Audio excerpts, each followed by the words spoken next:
Hello everyone and welcome back to another Godzilla Battle Line video, and today we have the tier list finally for season, I don't remember, it'll be in the title.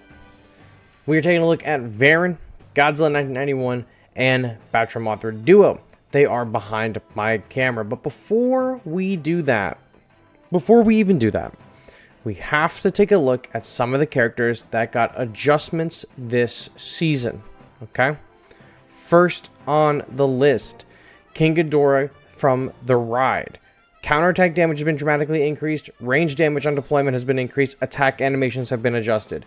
Phenomenal, phenomenal, phenomenal unit. We're going to put him up here in the S category. I think he's just absolutely a beater this season. We're going to put him high up. We're going to put him in high S because he is rentable this season.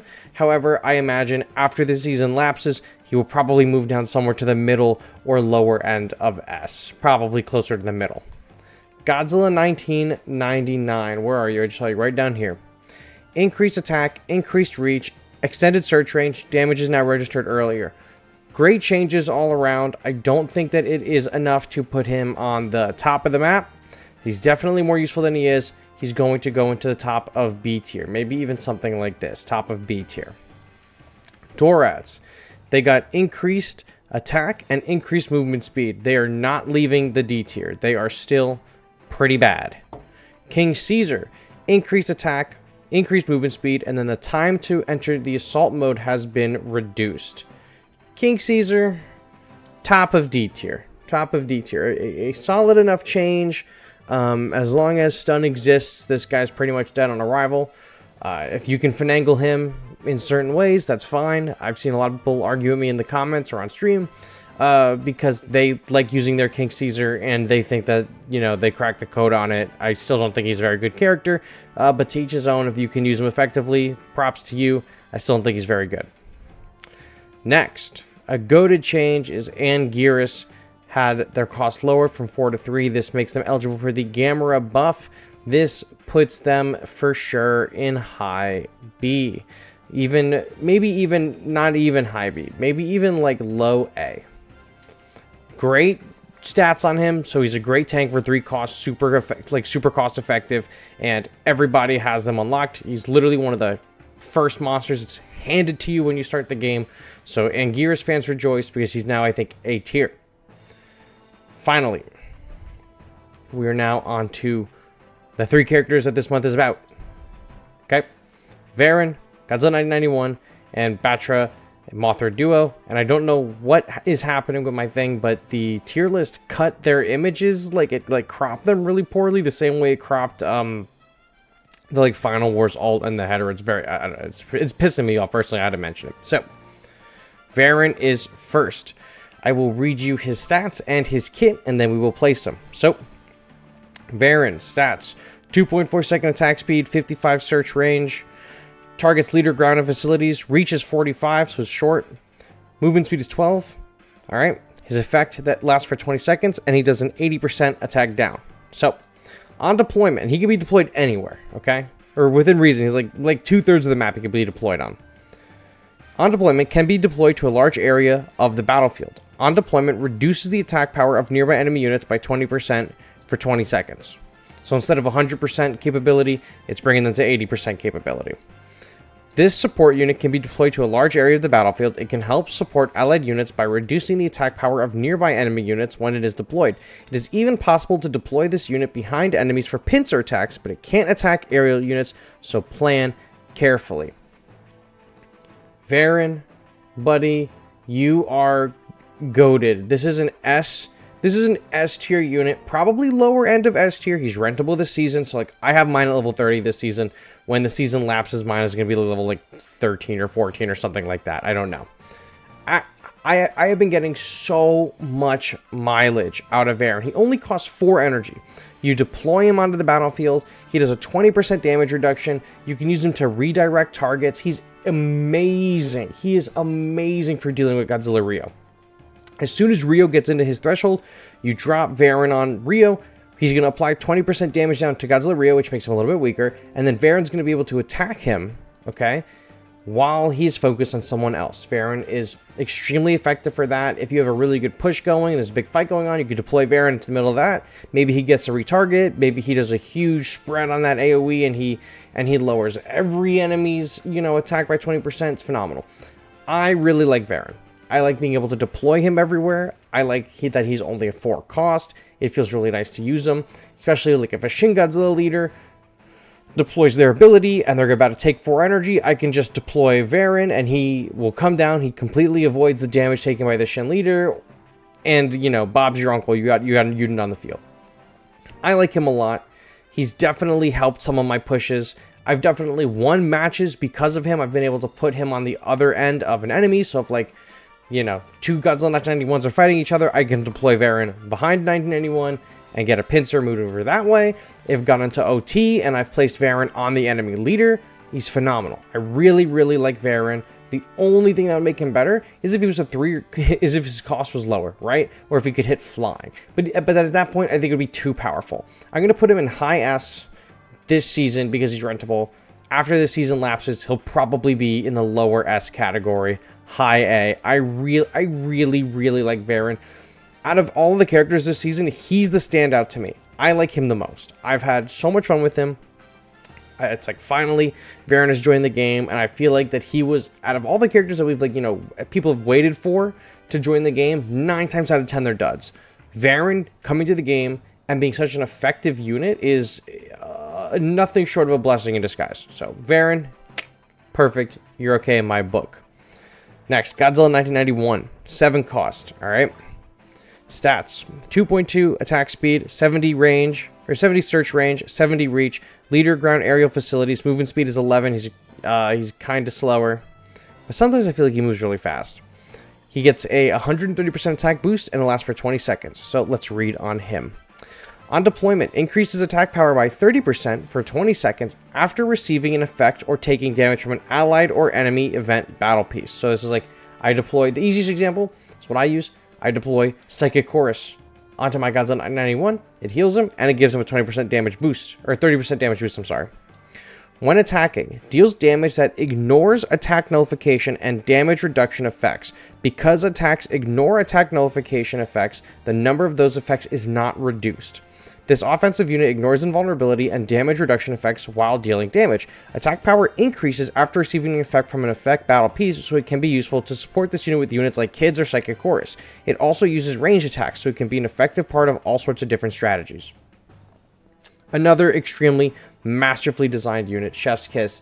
Nothing short of S tier this season. I mean, him being around this season makes this Gamera lower in value this season. Absolutely lower in value. He's so good. He is so good. He completely, have you seen a lot of Gamera decks running around this season? I haven't, because they're dishing out tons of immunities, but Godzilla 991 is rentable, and his attacks doesn't care if a unit has Gamera invincibility shields added to them, or Rainbow Mothra, or Shinden, or what have you. He hits through the invulnerabilities. He will hit through Jet Jaguar. He will hit through King Kong. He will hit through Rainbow Mothra. He will hit through Gamera. He single-handedly has made the meta devoid of Gamera decks. He is nothing short of S+.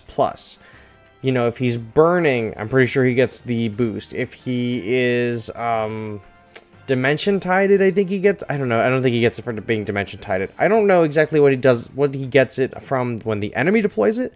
But when I do it, I hit him with the Psychic Chorus, and he just melts. His attack has piercing, so anything directly behind the enemy, he's hitting them.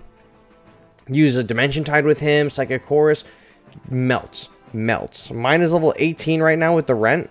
He's doing 865 damage. Multiply that by 30%. And we're cooking, right? That's a lot of damage. So, he's got really great health too at level 18. Mine's got 4,288. It's phenomenal. I really like him. The effect lasts for 20 seconds. That's pretty good. And as long as you have enough, you can even use Kids on him, right? And Kids will work. So, I think he's an S+ unit. I think that's a no-brainer. Absolutely phenomenal battle piece. I've used him in my deck every single day this season, and if mine wasn't only like a level 4 or 5 by the time the season is over, I'd keep him in my deck. Next, the Battle Pass GOAT themselves, Battra and Mothra Duo. Energy cost is 6. Now, this kit has a little bit more involved in it. So, Battra has 2.1 second attack speed, 75 range, targets leader ground aerial facilities, reach is only 68, movement speed is 15, however. Mothra attack speed is 2.1 seconds, Mothra's search range is 80, Mothra targets leader ground aerial and facilities, Mothra's reach is 73, and their movement speed is 14. Alright, now their kit is a mouthful. It's almost like the Chibi Duo kit. It's long. Unique behavior, Mothra. Grants an effect every 7 seconds to the closest injured ally unit that recovers HP by 10% every second for 3 seconds. This effect will not target leaders or facilities. Battra could have damage, right? The Battra in this duo could have damage. Mothra every 7 seconds will heal 30% of that character's health. You know, Godzilla Rio.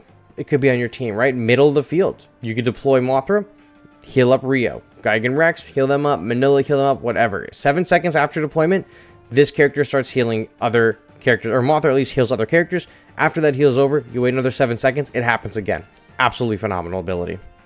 When attacking, this is for Mothra, unleashes 2 successive attacks on individual enemy units. Because it unleashes 2 consecutive attacks, it deals 2 times its attack power to the enemy unit. Great. When attacking, and this is for Battra, unleashes 2 successive attacks on individual enemy units. Because it unleashes 2 consecutive attacks, it deals 2 times its attack power to the enemy unit. Cool. Same thing as Mothra. But, it says, moreover, if the Mothra deployed with it is targeting the same enemy as Battra, then attacks become circular attacks. Circular attacks are 2 successive attacks and have increased power by 30%, just like Godzilla 991. Battra's combat expertise and Mothra's healing are combined to form a balanced unit. If Battra and Mothra target the same enemy, Battra's attack power increases and attacks become circular attacks. It's difficult to make full use of the unit if one of the monsters expires, so be sure to support them with allied units.